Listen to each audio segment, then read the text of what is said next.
Hi everyone. Welcome back to a new episode of Tech It Simple.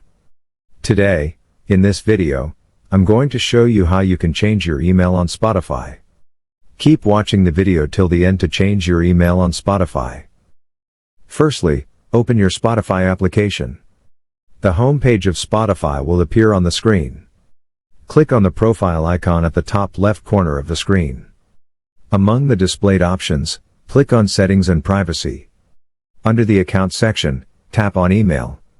You will see your registered email displayed in the box under Email Address. Clear the box and enter a new email address followed by its password. Tap on Save. Click on an eye icon to check if you have entered your password correctly or not. This is how you can change email on Spotify quickly and easily, just in a few steps. If you have any thoughts or queries, let us know in the comment section. Don't forget to subscribe to our channel. Also, press the notification bell icon so that YouTube will notify you whenever we post a new video. I hope this video was helpful to you.